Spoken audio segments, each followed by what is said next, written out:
नमस्कार सभी को। तो आज हम लोग ठोस अवस्था में ही अगला पार्ट 10 देखेंगे, ठीक है। और इसके अंतर्गत हम लोग बात करेंगे आयनिक क्रिस्टल्स के बारे में, आयनिक ठोस के बारे में, क्योंकि जो अभी तक बात कर रहे थे वो सब गोलक परमाणुओं के लिए था, मतलब जिसमें सारे के सारे परमाणुओं के या घटक कण जो थे वो परमाणु थे और उन सभी की त्रिज्याएं क्या थी, समान थी। लेकिन इसी का अगला पार्ट है और वो है आयनिक क्रिस्टल्स, ठीक है। तो आयनिक क्रिस्टल्स में थोड़ा सा लॉजिकली चीज़ें चेंज है, क्योंकि यहाँ रेडियाई में डिफरेंस मिलेगा, विपरीत आवेशित आयन मिलेंगे, प्लस और माइनस आयन मिलेंगे, तो इलेक्ट्रोस्टैटिक फोर्स भी यहाँ काम करेगा। वहाँ अलग टाइप के मतलब जो जितने भी घटक कण थे सबके सब सेम रेडियाई के थे और सब में जो गोलक परमाणुओं की व्यवस्था थी वो हर अब जो जितने भी लैटिस पॉइंट थे, जालक बिंदु, वो सब सेम थे। यहाँ पर जालक बिंदुओं का जो दैट मीन्स पॉइंट होगा, लैटिस पॉइंट जो होगा क्रिस्टल के अंतर्गत, वो थोड़ा अलग अलग होगा, क्योंकि धनायन और ऋणायनों की त्रिज्याएं अलग अलग होती हैं। तो धनायन ऋणायन, और सामान्य तौर पर अगर हम देखें धनायन की त्रिज्या छोटी होती है, ऋणायन की त्रिज्या बड़ी होती है। और एक और बात होती है आयनिक क्रिस्टल्स में, अगर आप देखें तो वहाँ पर जो जैसे आयरन धातु है या क्रोमियम, टंगस्टन, कॉपर, लेड या कुछ और जो धातुएं हैं, अगर उनके बारे में देखेंगे तो सारे के सारे कण समान प्रकार के हैं। लेकिन आयनिक क्रिस्टल्स में, जैसे मान लीजिए हम NaCl की बात कर रहे हैं, हम सीजियम क्लोराइड की बात कर रहे हैं, हम सिल्वर क्लोराइड की बात कर रहे हैं, तो उसमें दो पार्ट है ना, एक प्लस वाला पार्ट है, एक माइनस वाला पार्ट है। क्योंकि दोनों एटम की रेडियाई अलग है, तो जो उनका अरेंजमेंट होगा, जो उनकी क्रिस्टल में स्टैकिंग होगी वो अलग होगी। और एक बात तो तय है, ये तो बात तय है कि प्लस के चारों तरफ माइनस आएगा और माइनस के चारों तरफ प्लस आएगा। मतलब धनायन के चारों तरफ माइनस, धनायन के चारों तरफ ऋणायन वाले ऋणावेशित आयन आएंगे और ऋणायन के चारों तरफ प्लस वाले आयन आएंगे, ठीक है ना। तो प्लस के चारों तरफ माइनस, माइनस के चारों तरफ प्लस, तो ये आयनिक क्रिस्टल्स की व्यवस्था होगी। तो आयनिक क्रिस्टल्स में अगर हम देखें तो अगर धनायन और ऋणायन का जो दैट मीन्स आप कह सकते हैं स्टोइकियोमेट्री जो है वो डिफरेंट होती है। जैसे कि अगर धनायन और ऋणायन की वैलेंसी सेम है, मतलब +1 -1, तो रेशियो हो जाएगा 1:1 का। तो सिंपल क्रिस्टल टाइप उसे बोलेंगे हम AB टाइप का है, मतलब उसमें धनायन और ऋणायन का जो अनुपात है या उनके नंबर जो है वो सेम है। अगर मान लीजिए धनायन और ऋणायन की जो चार्जेस हैं वो डिफरेंट हों, जैसे A पर 2 प्लस है और जो माइनस है उस पर सिंगल माइनस है, तो क्रॉस मल्टीप्लाई होगा तो फॉर्मूला हो जाएगा AB2 टाइप का, AB2 टाइप का या A2B टाइप का। मतलब अगर धनायन पर 1 प्लस है और माइनस वाले पर 2 माइनस है, तो क्रॉस मल्टीप्लाई होने पर फॉर्मूला हो जाएगा A2B। इतना समझ में आ रहा है? मतलब AB टाइप का क्रिस्टल हो सकता है, AB2 टाइप का क्रिस्टल हो सकता है, A2B टाइप का क्रिस्टल हो सकता है, तो कई टाइप के क्रिस्टल्स हो सकते हैं। तो जनरली जो हम लोग बात करेंगे इस समय वो AB टाइप के क्रिस्टल्स की बात करेंगे, ठीक है। तो आयनिक क्रिस्टल्स को AB टाइप के अंतर्गत ही हम बता रही है। तो आयनिक क्रिस्टल्स को समझने से पहले हम दो बातें क्लियर करना चाहते हैं इसमें। एक तो है त्रिज्य अनुपात नियम। अगर आयनिक क्रिस्टल्स को समझना है कि आयनिक क्रिस्टल में जो घटक कण अर्थात विपरीत आवेशित आयन हैं उनकी व्यवस्था कैसी है, कैसी व्यवस्था है, तो उसे हमें दो तरीके समझना पड़ेगा। एक तो ये दो बात, पहली ये है त्रिज्य अनुपात नियम, मतलब रेडियस रेशियो रूल, इसको हम शॉर्ट में बोलते हैं RRR, रेडियस रेशियो रूल, त्रिज्य अनुपात, ठीक। एक तो ये जानना जरूरी है। दूसरा उपसह संयोजन संख्या, ये परमाणुओं में भी था।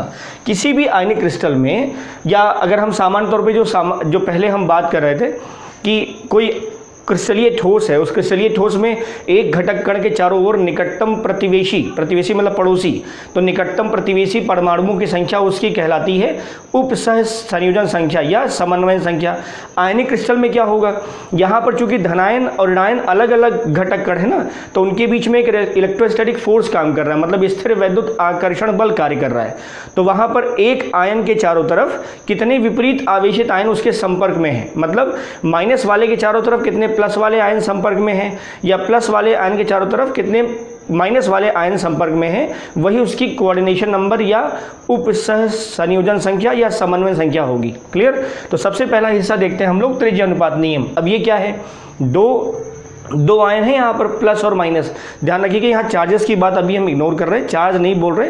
ये जो रेशियो हम बताने वाले हैं वो 1:1 पर अप्लीकेबल है, 1:1, अर्थात जिसमें धनायन ऋणायन का जो चार्जेस है वो 1:1 का है। जैसे A + B- तो AB टाइप का हो जाएगा 1:1 का, ठीक है। हाँ, ये वैल्यू बदल सकती है, मतलब A2B और AB2 टाइप में भी अप्लाई कर सकते हैं, लेकिन जो जनरल क्रिस्टल हमारे पास होता है वो है AB टाइप का। ठीक, तो त्रिज्या अनुपात क्या है? Radius ratio. तो सिंपल है, किसी आयनिक क्रिस्टल में धनायन की त्रिज्या और ऋणायन की त्रिज्या, मतलब अगर हम त्रिज्या अनुपात लिखना चाहें तो धनायन की त्रिज्या तथा ऋणायन की त्रिज्या का जो अनुपात होगा वही क्या कहलाता है? त्रिज्या अनुपात, रेडियस रेशियो कहलाता है। ठीक है, रेडियस रेशियो, त्रिज्या अनुपात। तो किसी भी आयनिक क्रिस्टल में धनायन की त्रिज्या और ऋणायन की त्रिज्या का अनुपात कहलाता है त्रिज्या अनुपात, रेडियस रेशियो। तो इसको हम ऐसे लिख दें, रेडियस रेशियो RR, ये इक्वल टू हो जाएगा, यहाँ हम लिख दे रहे हैं R plus upon R minus, इस तरह से भी दिखा सकते हैं। ठीक है, तो धनायन की त्रिज्या बटे ऋणायन की त्रिज्या का जो अनुपात है, धनायन ऋणायन की त्रिज्या का जो अनुपात होगा कहलाएगा त्रिज्या अनुपात। इसी के बेस पर जो वैल्यू है उससे हम आयनिक क्रिस्टल कौन सा होगा और उसमें जो धनायन और ऋणायन की जो व्यवस्था है वो बड़ी आसानी से बता सकते हैं। क्लियर? एक दूसरा हिस्सा देख लो, ये अभी इसको हम डिटेल में लेके चलेंगे और। ठीक है, अभी ये देखो, उपसह संयोजन संख्या क्या है? Coordination number. तो किसी आयनिक क्रिस्टल में किसी एक आयन के सापेक्ष निकटतम विपरीत आवेशित आयनों की संख्या, मतलब धनायन के चारों तरफ कितने ऋणायन है और ऋणायन के चारों तरफ कितने धनायन है, वही क्या कहलाती है? उस आयन की उपसह संयोजन संख्या कहलाती है। ठीक है, इतना ठीक है। 1:1 टाइप के जो क्रिस्टल्स हैं उसमें अगर आप देखेंगे तो जो कोऑर्डिनेशन नंबर है प्लस का माइनस के सापेक्ष, माइनस का प्लस के सापेक्ष, वो सेम होता है।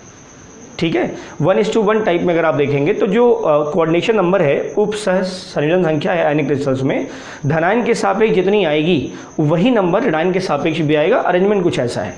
क्लियर? एक एक करके बात करते हैं, पहले इसके बारे में और चलते हैं। ठीक है, तो आयनिक क्रिस्टल्स में देखो तो उसमें जो त्रिज्या अनुपात है और दूसरा कोऑर्डिनेशन नंबर उपसह संयोजन संख्या, उसके बीच में कैसे इंटर रिलेट करते हैं दोनों एक दूसरे के साथ, और उसी के बेस पर एग्जांपल्स भी आप निकाल सकते हैं कि कौन सा आयनिक क्रिस्टल किस प्रकार की संरचना में व्यवस्थित होगा या किस प्रकार की संरचना में वो व्यवस्थित होगा। ठीक है, तो इसमें देखो पहला केस था 0.155 से 0.225। ये है क्या वास्तव में? ये जो आयनिक क्रिस्टल है उसमें धनायन की त्रिज्या और ऋणायन की त्रिज्या का अनुपात है। अब चूंकि सभी धनायन और सभी ऋणायन की त्रिज्याएं समान तो होंगी नहीं, तो रेंज आएगा, तो जो रेशियो, जो अनुपात आएगा उसमें रेंज आएगा, और वो सीधे सीधे डिपेंड करता है उन 3 प्रकार के छिद्रों से। जो 3 प्रकार के छिद्र आपको बताए गए थे, एक था ट्राइगोनल, त्रिकोणीय वायड जिसे हम कह रहे थे ना, जी हाँ, वो उस वायड का जो लिंक है वो हम सब्सक्रिप्शन में दे देंगे दोबारा, तो आप वहाँ से भी देख सकते हैं कि जो ट्राइगोनल वाइड्स, टेट्रा वाइड्स और ऑक्टाहेड्रल वाइड्स, ये जो 3 टाइप के वाइड्स थे जिसे हम इंटरस्टिशियल वाइड्स कहते हैं, उसको एक बार दोबारा देख लीजिएगा और फिर उसके बाद ये देखेंगे आयनिक क्रिस्टल्स, तो ज़्यादा क्लियर हो जाएगा आपको। ठीक है, तो ट्राइगोनल वाइड्स, यहाँ पर RV/RS इक्वल टू 0.225 था। ठीक, या इसी को हम R plus minus upon R minus equal to 0.225 कर सकते थे। तो ये त्रिकोणीय छिद्र जो था, ये त्रिकोणीय छिद्र, जैसे इस तरह से 3 परमाणु हैं, तो ये त्रिकोणीय छिद्र के बीच में जो गैप है, ये त्रिकोणीय छिद्र, ये जो वायड है, इसमें जो स्थान रिक्त है वो इतना है, इतना या इससे छोटा, इतना या इससे छोटा। तो जो इतना या इससे छोटा वाला परमाणु होगा या आयन होगा, और खास बात यहाँ हम कर रहे हैं तो आयन की ही बात करेंगे, तो जो आयन है, धनायन मोस्टली, वो धनायन इस छिद्र में रह सकता है, इस छिद्र में, यहाँ पर इस छिद्र में रह सकता है। ठीक है, इस छिद्र में रहेगा। ये जो आयन है ये माइनस वाले आयन है, और इस तरह से रिजाइड से कि इनका जो स्पेस खाली पड़ा है वो 0.225 या उससे कम है, तो ये मैक्सिमम रेंज है। तो रेंज ये मैक्सिमम, ये मिनिमम, तो इससे कम या इसके बराबर अगर धनायन होता है तो वो इस त्रिकोणीय छिद्र में रह सकता है। क्लियर है इतना? तो उसी के बेस पर रखा गया त्रिकोणीय समतल, मतलब यहाँ जो क्रिस्टल संरचना लिखी है वास्तव में ये धनायन का स्थान दर्शाया जा रहा है। ये है धनायन का स्थान, ये जो बताया जा रहा है यहाँ पर, ये धनायन का स्थान है कि धनायन क्रिस्टल में रहेगा कहाँ। तो धनायन का स्थान दिखाने की कोशिश है ये कि उस क्रिस्टल संरचना में धनायन रहेगा कहाँ। ध्यान रखिएगा, धनायन जो है वो छोटी त्रिज्या के होते हैं, इसलिए वो छिद्रों में या वाइड्स में या रिक्त स्थान में या अंतराकाशी जो होल्स कहते हैं वहाँ रहते हैं। और जो ऋणायन है चूँकि बड़ी त्रिज्या के होते हैं, इसलिए मेन वो लैटिस पॉइंट बनाते हैं, जालक बिंदु बनाते हैं। ठीक, कुछ केसेस में जैसे यहाँ पर आपको प्लस माइनस के साथ अगर आप एक्सचेंज कर दें तो क्रिस्टल की व्यवस्था में कोई परिवर्तन नहीं दिखाई देगा। यहाँ पर आओ देखें, ट्राइगोनल वाइड्स, अगला था टेट्रागोनल या tetrahedral. Tetrahedral voids, not tetragonal, tetrahedral voids चतुष्फलकीय था ना वो। तो उसका देखिए अगर आप तो RV/RS इक्वल टू 0.414, ये भी मैक्सिमम था 0.414। ये मतलब जो चतुष्फलकीय छिद्र था, ऐसे दो यहाँ, एक पीछे की तरफ और एक यहाँ, तो इनके पॉइंट्स जब आप मिलाओगे, ये मिलाएंगे जब आप, तो यहाँ पर आपको एक चतुष्फलक बनता हुआ दिखाई देगा, ये इस तरह से। और ये चतुष्फलक बन रहा है, इसी का जो सेंटर है, ये जो सेंटर है ये centre, this is centre of tetrahedral wides. तो इसी टेट्राहेड्रल वाइड्स में जो स्पेस है वो इतना है। तो इस स्पेस मतलब जो गैप है, 3 परमाणु हैं, 1 2 और पीछे 3 और उसके ऊपर जब रखा जाएगा तो जो गैप है वहाँ पर, वो जो गैप है उसका जो मैक्सिमम स्पेस जो है वो है 0.414। तो या तो धनायन इतनी त्रिज्या का हो या इससे छोटी त्रिज्या का हो, वो बड़ी आसानी से उस चतुष्फलकी छिद्र में रह सकता है। ठीक है, तो इसमें अगर अब ये रेंज दिखा रहे हैं, हमने क्या बोला आपसे, ये मैक्सिमम रेंज है, मतलब इससे कम। तो 0.225 से 0.414 अगर स्पेस है, मतलब उस धनायन की त्रिज्या अगर इसके बीच में आ जाती है तो वो बड़ी आसानी से चतुष्फलकी छिद्र में रहेगा। और ये काम कहाँ, ये आपको ज़्यादातर मिलेंगे आपको डी ब्लॉक में, क्योंकि आप जानते हैं कि जब आवर्त में आप बाएं से दाएं जाते हैं त्रिज्या छोटी होती जाती है। देखिए जिंक का है Zn2 प्लस H2 माइनस, तब भी रेशियो 1:1 ही आएगा। अब ये क्यूप्रस क्लोराइड है तो Cu प्लस, और ये क्यूप्रस ब्रोमाइड तो Cu प्लस। ठीक है, तो इन धनायनों की त्रिज्याएं छोटी हैं तो ये वहाँ चतुष्फलकी छिद्र में रह सकते हैं। जो चतुष्फलकी छिद्र में तो कोऑर्डिनेशन नंबर कितना हो जाएगा, 4। जैसे यहाँ कोऑर्डिनेशन नंबर कितना हो जाएगा इस धनायन के सापेक्ष 1 2 3। उप सह संयोजन संख्या इस धनायन कितनी हो जाएगी 1 2 3, यहाँ 3 हो जाएगा। यहाँ पर कितना होगा 1 2 3 पीछे की तरफ और 1 ऊपर से, तो कितना हो जाएगा 4। और ये जितने भी आपको चारों दिख रहे हैं ये माइनस हैं, ये आयन माइनस, ये माइनस, और ये पीछे वाला भी माइनस, यहाँ भी माइनस। बीच में कौन है, बीच में है प्लस वाला। तो प्लस के लिए कोऑर्डिनेशन नंबर कितना आएगा 4।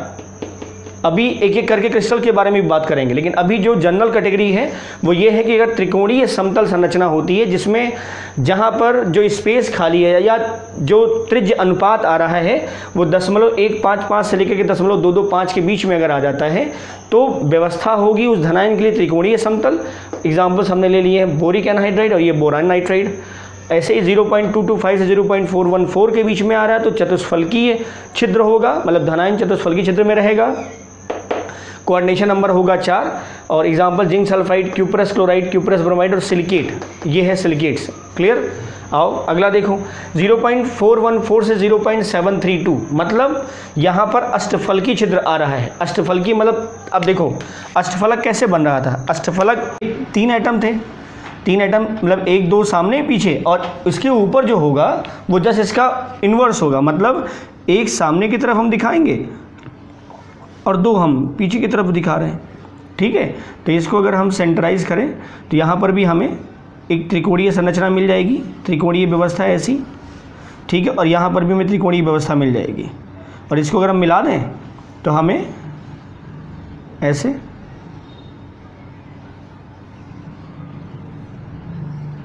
ये अष्टफलक वाली व्यवस्था मिल जाएगी, तो 8 फलक हो जाएगा। क्लियर है, 8 फलक मिल जाएगा। और 8 फलक है तो कोऑर्डिनेशन नंबर होगा 6। क्यों, क्योंकि 3 एटम नीचे और 3 एटम ऊपर, तो जो बीच में एक ऐसे इस तरह से ये जो आएगा,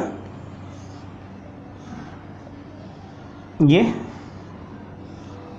आप देखें यहाँ, तो इस तरह से तो 3 एटम ऊपर हैं और 3 एटम नीचे हैं। हाँ, दोनों की जो अरेंजमेंट है वो एक दूसरे का अपोजिट है, जिससे क्या होगा, जो बीच में गैप होगा वो मैक्सिमम डिस्टेंस या मैक्सिमम जो स्पेस होता है उसका वो 0.732 होता है। तो जो बड़ी त्रिज्या के धनायन होते हैं वो वहाँ पर आकर के रिजाइड्स कर सकते हैं। ठीक है, बड़ी त्रिज्या के धनायन। तो ये जो व्यवस्था होती है वो अष्टफलकी होती है। तो धनायन कहाँ रहेगा? अष्टफलक वाले रिक्त स्थान या अष्टफलक वाले अंतराकाशीय छिद्र में रहेगा। यहाँ पर कोऑर्डिनेशन नंबर 6 हो जाएगा, क्योंकि जो धनायन है बीच में और ऊपर और नीचे जो है वो 6 ऋणायनों से आपस में बंधा हुआ है।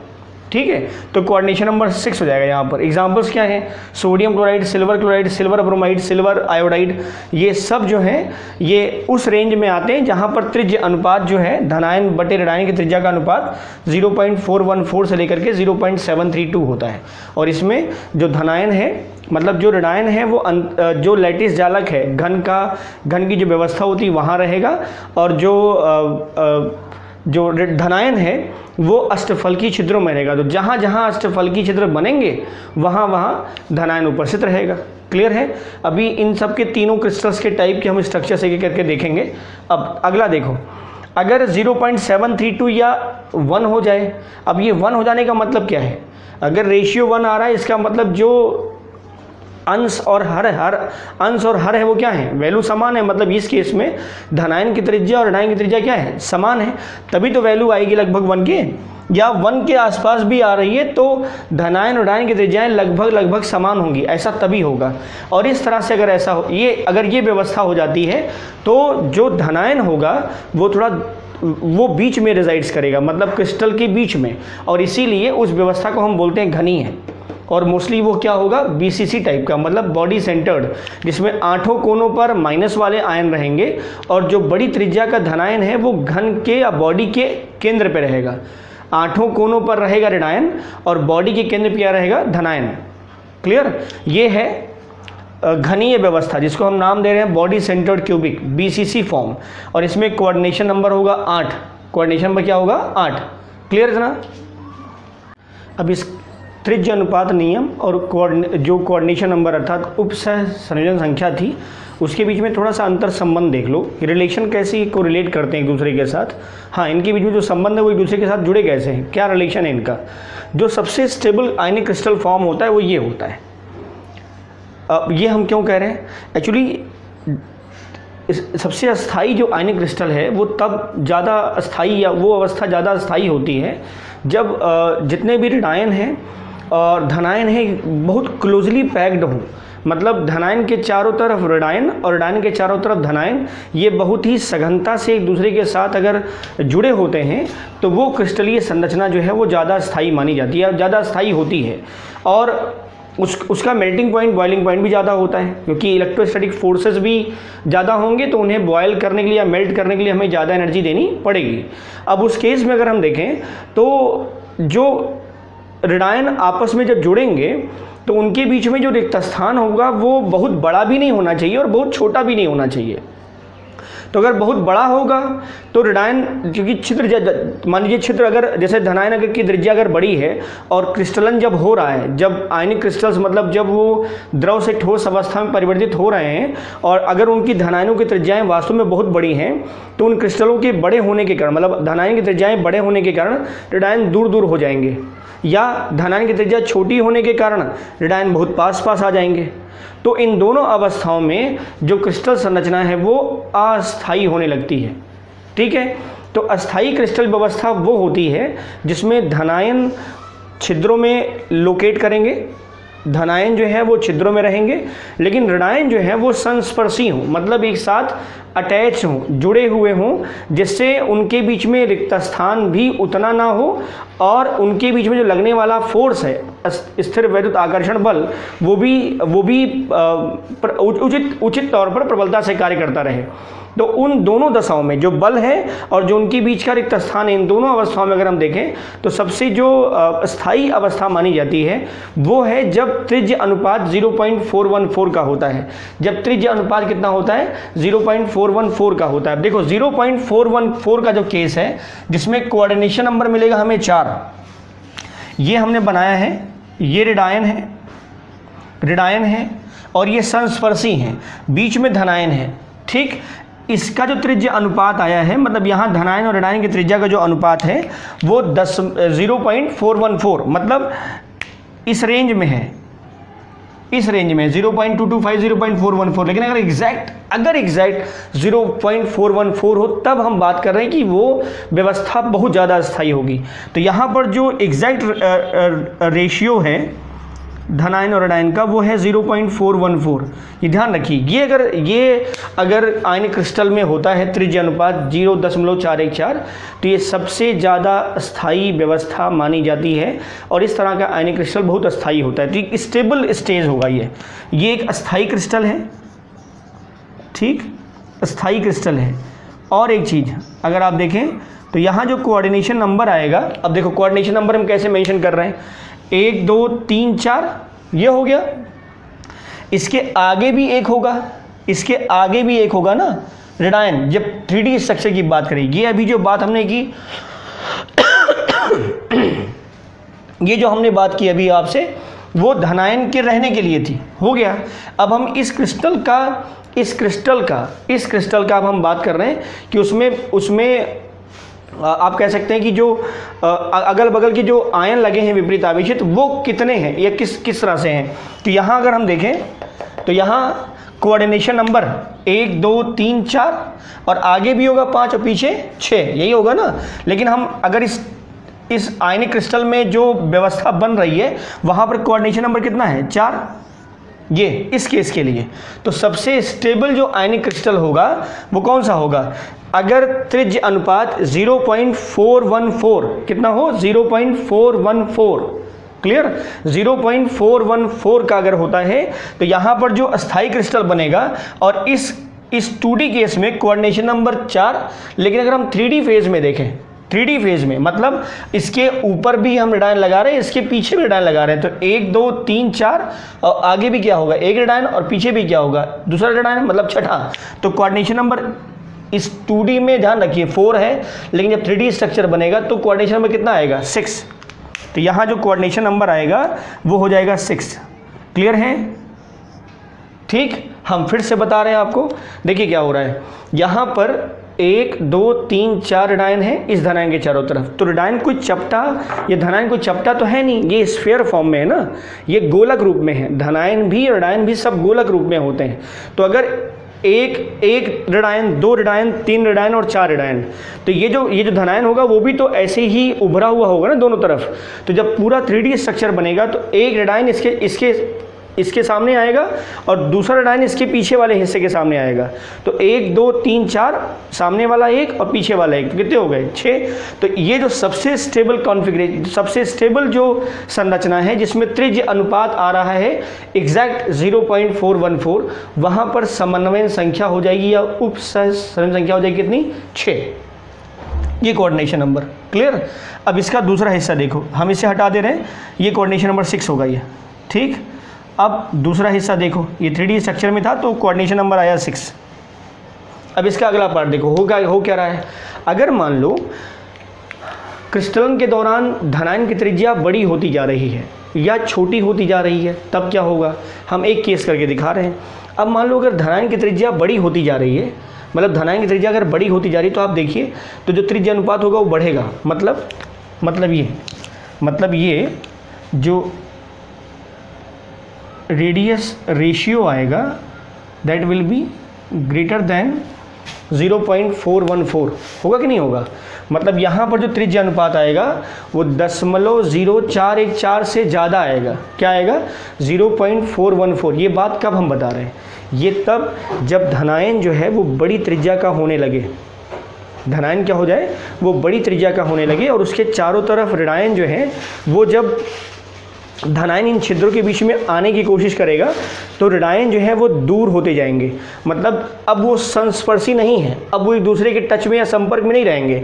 तो होगा क्या, ये ऋणायन अब देखो दूर होते जा रहे हैं, ये ऋणायन है और ये दूर होते जा रहे हैं। तो अब इस केस में क्या होगा, ये जो धनायन है दूर हो गया ना। अब ये कौन सा संरचना, ये अस्थायी होती है। क्यों, क्योंकि जो इलेक्ट्रोस्टैटिक फोर्स होगा वो फोर्स प्रॉपर काम नहीं करेगा, जो बल काम करना चाहिए धनायन और ऋणायन के बीच में, क्योंकि दूरी बढ़ती जा रही है। अब दूरी क्यों बढ़ी, क्योंकि धनायन की त्रिज्या हो गई बड़ी, धनायन की त्रिज्या जब बड़ी हो गई तो ऋणायन भी क्या हो गए दूर हो गए, क्योंकि उस धनायन को ज़्यादा स्पेस चाहिए होगा, तो वो ये दूर हो गया। यहाँ पर अगर आप देखें तो ये अस्थायी व्यवस्था है, अस्थायी संरचना है। ये संरचना स्थायी थी, ध्यान रखेंगे। ये क्रिस्टल स्थायी है, अगर एग्जैक्ट त्रिज्या अनुपात 0.414 आता है तब ये अस्थायी संरचना है, ठीक। और एक बात और, अगर ये धनायन यहाँ आ रहा है तब कोऑर्डिनेशन नंबर कितना हो जाएगा, तब कोऑर्डिनेशन नंबर कितना हो जाएगा। अब देखा जाए कोऑर्डिनेशन नंबर कैसे हम चेक करेंगे इस फेज में। ये ऐसे समझो, ये है, this is the ball, clear. अब ऐसे समझो इसको, जैसे मान लो ये धनायन है, बड़ी त्रिज्या का धनायन है, ठीक। अब इस बड़ी त्रिज्या के धनायन को हम सेट कहाँ करेंगे या रह कहाँ पाएगा। तो अगर आठों घनी व्यवस्था में आठों कोनों पर माइनस वाला आयन हो तो वहाँ पर बीच में इतना स्पेस होगा जहाँ पर त्रिज्या, जो बड़ी त्रिज्या का धनायन है वो आकर के रह जाएगा। और दूसरा, जो ऋणायन होंगे वो आपस में टच नहीं करेंगे, वो संस्पर्शी नहीं है, मतलब वो एक दूसरे के संपर्क में नहीं। ऋणायन ऋणायन ऋणायन ऋणायन, 4 यहाँ 4 नीचे, 8 हो गए, और बीच में ये धनायन रिजाइड्स करेगा। मतलब जो स्ट्रक्चर हो जाएगा वो स्ट्रक्चर हो जाएगा बॉडी सेंटर्ड क्यूबिक का, मतलब बीसीसी टाइप का हो जाएगा। किस टाइप का? बीसीसी टाइप का। अब ये यहाँ पर कोऑर्डिनेशन नंबर क्या हो गया? कोऑर्डिनेशन नंबर हो गया 8। इस केस में परफेक्ट जो क्रिस्टल था वहाँ कोऑर्डिनेशन नंबर था 6। ध्यान रखिए, जो बात हम कर रहे हैं ये 3D स्ट्रक्चर में बात कर रहे हैं, क्लियर है। ये 3D स्ट्रक्चर में बात कर रहे हैं बेटा, जिसमें ऋणायन चारों तरफ, धनायन उस छोटे से छिद्र के अंदर, जिसमें एग्जैक्ट रेशियो कितना आया है 0.414। तो 0.414 अगर आता है त्रिज्या अनुपात तो वो स्थायी क्रिस्टल व्यवस्था होती है। और उसके अंतर्गत जो कोऑर्डिनेशन नंबर आएगा वो 6 होगा। लेकिन अगर धनायन की त्रिज्या धीरे धीरे बड़ी होने लगे तो ऋणायन जो है वो दूर दूर होने लगेंगे, और उस समय ऋणायन जो है वो घन के चारों तरफ व्यवस्थित हो जाएंगे, मतलब 8 कोनों पर व्यवस्थित हो जाएंगे। तो जो धनायन है, ऋणायन 8 कोनों पर, तो धनायन जो है वो बॉडी के सेंटर पर व्यवस्थित होगा। और उस समय अगर आप देखें तो कोऑर्डिनेशन नंबर 8, 4 ऊपर से और 4 नीचे, तो कोऑर्डिनेशन नंबर 8। हाँ, व्यवस्था थोड़ी कम स्टेबल होती है, अस्थायी संरचना होती है, ये ज़्यादा स्थायी है, क्लियर। एक और फेज देखो, अगर मान लो ये जो त्रिज्या अनुपात है, ये त्रिज्या अनुपात इस 0.414 से घटने लगे, कम होने लगे। यहाँ क्या था? 0.414 से ज़्यादा हो रहा था, तो त्रिज्या धनायन की बड़ी, इसलिए ऋणायन दूर दूर हो गए, कोऑर्डिनेशन नंबर बढ़ गया, ठीक है। ये ध्यान रखें, कॉम्पिटिटिव एग्जाम के लिए टॉपिक बहुत महत्वपूर्ण है कि अगर धनायन की त्रिज्या बढ़ रही हो तब कोऑर्डिनेशन नंबर क्या होगा, धनायन की त्रिज्या घट रही हो तब कोऑर्डिनेशन नंबर क्या होगा, इसलिए ज़रूरी है ये जानना। अब मान लो अगर त्रिज्या अनुपात जो है वो 0.414 से घटने लगे, कम होने लगे, तब क्या होगा? तो जब धनायन की त्रिज्या अगर छोटी हो रही है तभी तो त्रिज्या अनुपात कम आएगा। त्रिज्या अनुपात ज़्यादा कब होगा? जब धनायन की त्रिज्या बढ़ने लगे, जब धनायन की त्रिज्या क्या हो? बढ़ने लगे। हम धनायन के बारे में ही क्यों बात कर रहे हैं, ऋणायन को क्यों नहीं मेंशन कर रहे हैं? एक्चुअली ऋणायन जो है वो हमेशा लेटिस पॉइंट पर रहेगा, और धनायन की त्रिज्या ऋणायन से हमेशा छोटी होती है, इसीलिए धनायन कहाँ रहेगा या किस तरह की वो व्यवस्था एक्वायर करेगा वो जानना बहुत ज़रूरी है, और उसी के आधार पर हम आयनिक क्रिस्टल्स की पूरी व्याख्या कर सकते हैं। तो अगर धनायन की त्रिज्या छोटी हो रही है मतलब उसका त्रिज्या अनुपात भी कम आएगा। तो अगर त्रिज्या अनुपात 0.414 से, बेसिस हमने यही माना है, तो उससे अगर कम होने लगे तो ऋणायन पास आएंगे, पास आएंगे। तो पास आएंगे, चूँकि धनायन की त्रिज्या छोटी है तो उस छोटे से स्पेस में रहेगा, ये सब माइनस वाले हैं, छोटे से स्पेस में रहेगा, तो ये अस्थायी व्यवस्था है, अस्थायी व्यवस्था है। और अगर मान लो त्रिज्या बहुत छोटी हो जाए, धनायन की त्रिज्या धनायन की बहुत छोटी हो जाए तो ऋणायन जो है एक दूसरे को ओवरलैप करने लगेंगे। मतलब ये वाला जो पोर्शन है आप देखो तो ये ओवरलैप्ड पोर्शन है, ये देखो ये ओवरलैपिंग होगा ना, ओवरलैपिंग मतलब एक दूसरे को ढक लेना, ये एक दूसरे को कवर अप करने लगेंगे, ठीक। और उस समय अगर आप देखें तो ऋणायन धनायन जो है बहुत ही छोटे स्पेस में रहेगा, और उस समय जब इस तरह की व्यवस्था हो जाए तो यहाँ पर जो कोऑर्डिनेशन नंबर है वो हो जाए कितना? 4। जी हाँ, कोऑर्डिनेशन नंबर 4 ये 3D में ही है।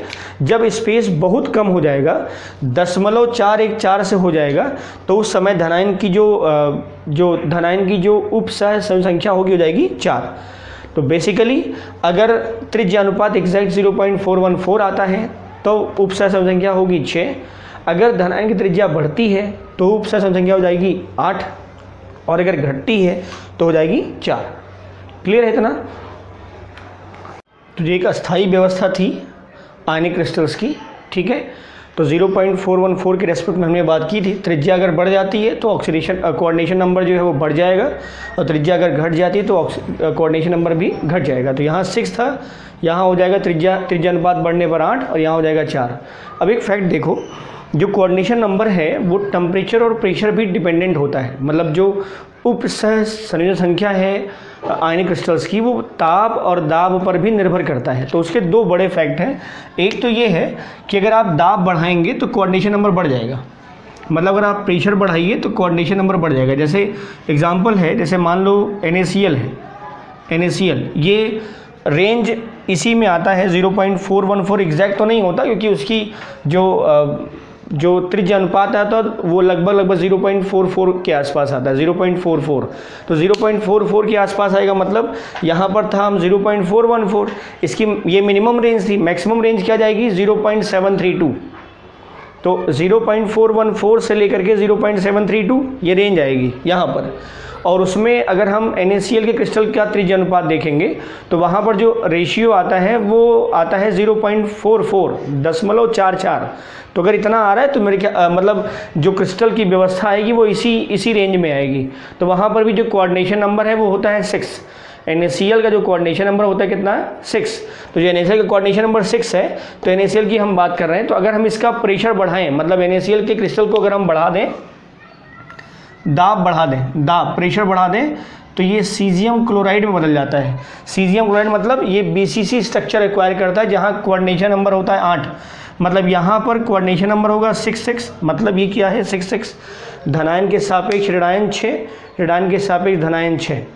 हमने आपसे भी कहा था इसके पहले भी कि जो क्रिस्टल्स की बात कर रहे हैं उसमें हमने एग्जांपल लिया है 1:1 टाइप का। तो 1:1 टाइप में कोऑर्डिनेशन नंबर सेम होगा, मतलब जितना धनायन के सापेक्ष ऋणायन का होगा उतना ही ऋणायन के सापेक्ष धनायन का होगा, ठीक है। तो Na+ के सापेक्ष Cl- के नंबर्स 6 और Cl- के सापेक्ष Na+ के कोऑर्डिनेशन नंबर भी 6, तो 6:6। और ये सीजियम क्लोराइड हो जाता है 8:8। क्लियर?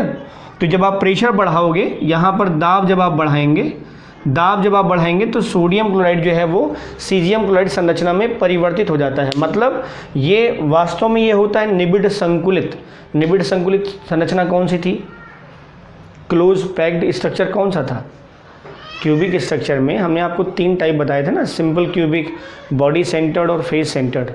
तो जो सबसे ज़्यादा सघन था, या हम आपको हिंट दे रहे हैं, जो सबसे ज़्यादा संकुलन दक्षता जिसमें थी, या जिसमें संकुलन प्रभाज, पैकिंग फ्रैक्शन या पैकिंग एफिशिएंसी सबसे ज़्यादा थी, CCP था ना, CCP क्यूबिक क्लोज पैकिंग या face centred close packing, face centred cubic structures, ठीक है, जिसमें पैकिंग एफिशिएंसी आई थी 74%, वैल्यू आई थी 0.74, परसेंटेज में करेंगे तो 74.06% होता है वो।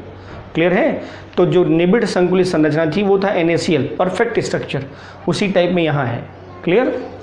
अब ये जो NaCl का स्ट्रक्चर है, इसके जब आप प्रेशर बढ़ाओगे तो ये सीजियम क्लोराइड बदल जाएगा, मतलब दाब बढ़ाने पर उपसह संयोजन संख्या जो है वो बढ़ जाती है। इसका दूसरा हिस्सा देखो, एक और देखो, ये ताप के साथ है, ये है रिलेशन। मतलब अगर आप टेम्परेचर जो है, अगर आप टेम्परेचर बढ़ा दें तो कोऑर्डिनेशन नंबर घट जाएगा। मतलब सीजियम क्लोराइड ही ले लो, ये इसका कोऑर्डिनेशन नंबर 8, अगर इसको गर्म कर दो लगभग 487 डिग्री सेंटीग्रेड के आसपास, तो ये बदल जाता है सोडियम क्लोराइड संरचना में। अब इसका ये मतलब मत समझिएगा कि सीजियम जो है वो Na में चेंज हो रहा है, हम केवल व्यवस्था के चेंज होने की बात कर रहे हैं। सोडियम जो है वो सीजियम में नहीं बदल जा रहा है, ये अरेंजमेंट नहीं कि सोडियम जो है वो सीजियम में बदल जा रहा है प्रेशर बढ़ाने पर। हम कोऑर्डिनेशन नंबर की बात कर रहे हैं। जो Na+ के चारों तरफ लगने वाले ऋणायन हैं उनकी संख्या बढ़ जा रही है अगर हम दाब बढ़ा रहे हैं तब। अगर हम प्रेशर बढ़ाएं तो NaCl का जो कोऑर्डिनेशन नंबर 6 आ रहा था कितना हो जाएगा 8 वैसे अगर हम टेम्परेचर बढ़ा दें तो कोऑर्डिनेशन नंबर घट जाता है, मतलब 8 था तो यहाँ हो जाएगा 6 क्लियर। तो ये टेम्परेचर और प्रेशर की डिपेंडेंसी थी कोऑर्डिनेशन नंबर पर। तो प्रेशर का डायरेक्टली रिलेशन है, मतलब दाब बढ़ाएंगे तो उपसह संख्या बढ़ेगी और ताप बढ़ाएंगे तो उपसह संख्या घटेगी। ये इन्वर्सली प्रोपोर्शनल है, डायरेक्टली प्रोपोर्शनल है। क्लियर, ये दोनों पॉइंट जरूर मेंशन करेंगे कॉपीज़ में आपने।